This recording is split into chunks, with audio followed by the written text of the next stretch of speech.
It's Wham with the energy we need this Tuesday afternoon. Helen with you through until 4 o'clock. I want to know, what is your favourite foodie TV show? And it's making me hungry, and it's making me want to go home and just watch TV, to be honest. We've had messages about the Great British Bake Off from Louisa, Chef's Table, Somebody Feed Phil, getting lots of love on the text line. Heartwarming, inspiring. Phil explores global cuisine with humour and curiosity. Thanks for that, John. He's been to Dubai. He did the Frying Pan Adventures tour as well. We had some love from MasterChef Australia. Rick Stein's Food Stories from Valentina. Let me know your favourite foodie TV show. It could be fictional, could be reality, it could be documentary. There's no right or wrong, but you've got to tell me that on 4001 on the app or the WhatsApp with your name and the word taste, and you'll be in the draw to go along to Tastes of Dubai. It is back for the weekend of the 6th to 8th of February at Media City Amphitheatre. Top chefs, workshops, loads of tastings and samplings, and live music entertainment as well. So we'd love you to go along with 4 tickets just by telling me your favourite food show on TV.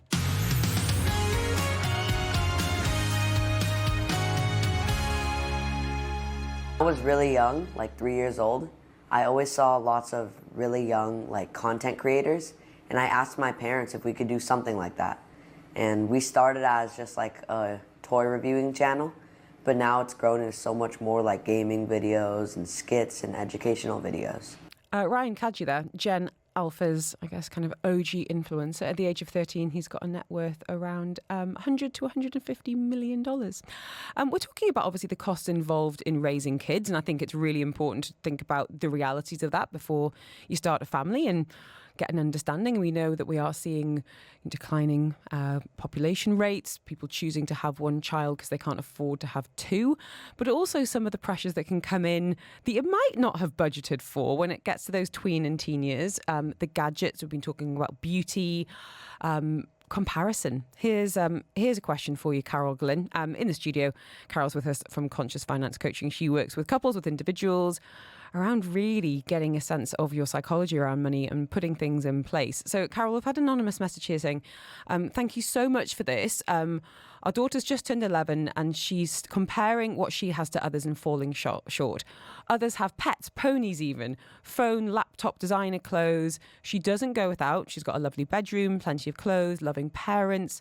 She can use the family iPad. She's really well looked after, but it seems our efforts are in vain. She's fine when she's not having these things shown off to her by her friends. That's what makes her jealous and then acts in an ungrateful way. And it's really hard as a parent to, I've had this, and it's such an easy reflex of like, do you not know how lucky you are?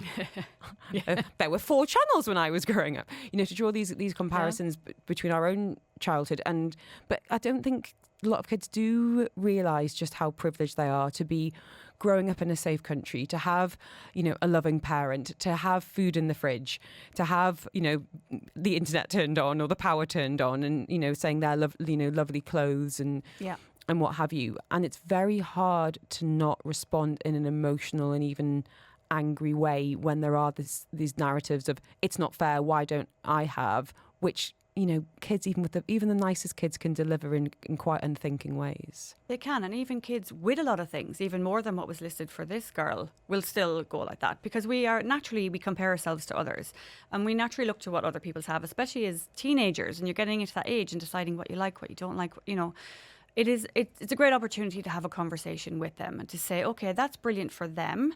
They love having those things, but we spend our money in this way. Mm-hmm. And actually, sometimes it can be breaking down. You like the idea of having, they mentioned a pony, but do you actually want a pony? Like the reality of having a pony and minding it and the work that's involved and all the rest.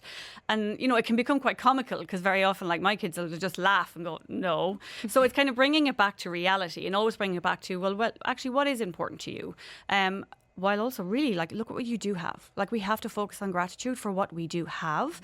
And then you can build in, each parent's different. You might say, okay, if you go through the list of what you just said I don't have, which of them are you genuinely passionate about having?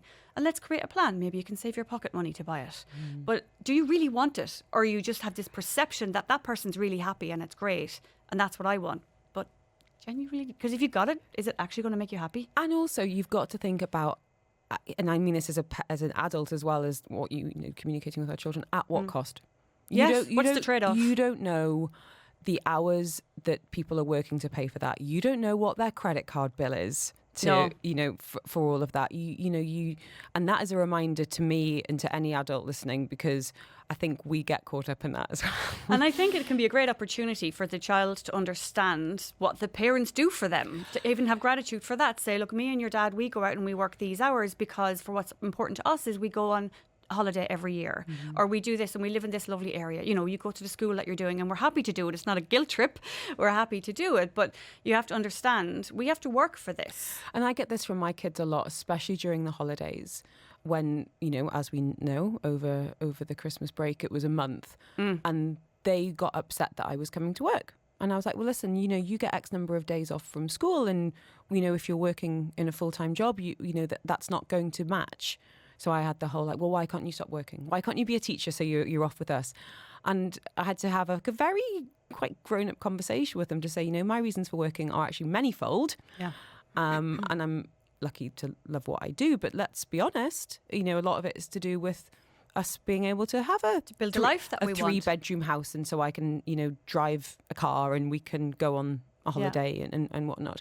And I think it's okay for kids to understand that reality. It's actually a big part, one of the reasons why I wrote my first book, which was about working mums in particular, because having spoken to a lot of educators over the years, a lot of little kids think their mums in particular will just sit in the car waiting for them to come out of school or nursery. Wouldn't that be nice? think of the books I could read. It doesn't occur to them that mum in particular, in this case, that was writing it, it was me writing the book that I wish I'd had when the kids were younger, do have jobs and a life and friends, and the reasons why we do work, and in an exciting way. This idea of think of the opportunities that you can have. Think of the jobs that you might want to do when you grow up. But that was a big reason of the kids understanding, and I think that has changed an awful lot in Dubai over the last, certainly the last decade, certainly since I've been here. That it used to historically be a lot of one income households, and now it's two. And that one income was usually dad. And now it is two. And it's great that more women are working because we have more opportunities that maybe we didn't have 20 years ago. And a lot of it is need. Yeah, absolutely. We need to. Had a good message following up from Anonymous about the 11-year-old girl saying, encourage her to do things for people who have less than her. Choose items to donate, books and clothes.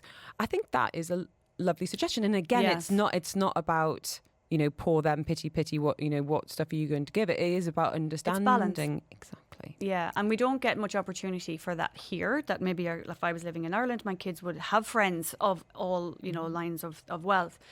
Sometimes we do have to just expose them to, certain situations.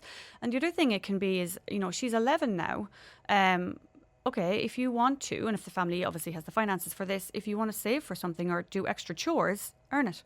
And I think also with Ramadan coming up, that's something we've done over the last couple of years is, going and packaging meals at the mosque and handing out and just having an understanding of exactly just how lucky we are. But I think to your point there about who you're surrounded by is really crucial. Really crucial. I think the choice of school, neighbourhood, to what extent you do have a choice, can inform an awful lot of the wealth or lack thereof that your child is going to be exposed to, because different families have different values, different families have different incomes. But if you are choosing a school or a community where you feel like you're going to be much of a muchness, I think that can help.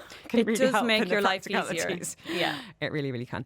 Lastly, Carol, if there are parents listening who are feeling financially stretched, they are exhausted, as we discussed earlier, by the can I, why can't I, please give me, it can feel incessant, especially around things like phones. So feeling emotionally conflicted. What is a conversation or a step that you could take tonight or over the next few nights to regain a bit of a sense of control of that conversation? I always say you need to look at yourself first. Like, why is this so triggering? Why does it make you so angry? Look at that, work through that and say, okay, well, actually, now we need to have a conversation with our child to say, this is the reality, age appropriate. This is the reality of our situation. This is why we choose to spend our money in this way. And look at all of the great things that we do as a family. What questions do you have? Ask me questions about our finances. Ask me questions about money and just be open to them. But first, just kind of Look at your own. Yes. And it's interesting because we talked about this before Christmas, this idea of experiences over stuff. Yeah. And I think that's one of my things for this year is emphasising to the kids that, I mean, look, if you can't keep your room tidy with the stuff you've got, you're not having any more stuff. I'd rather spend it on a time trip. together doing things. Exactly. Yeah. Carol, I've had some people asking for your details. So if anyone wants to send me the word money, I will send you the details of Carol Glynn, who's with us in studio. As I said, if you're looking to kind of regain some control, if you're looking to have a conversation, or indeed kind of, as Carol says, heal your relationship with money and need a bit of coaching around it, please just send me the word money to 4001. Carol, wishing you a wonderful week ahead, and thank you for the very timely reminder. I appreciate it. Dubai Eye 103.8's Weather Check. Sponsored by Air Arabia. Get ready for London with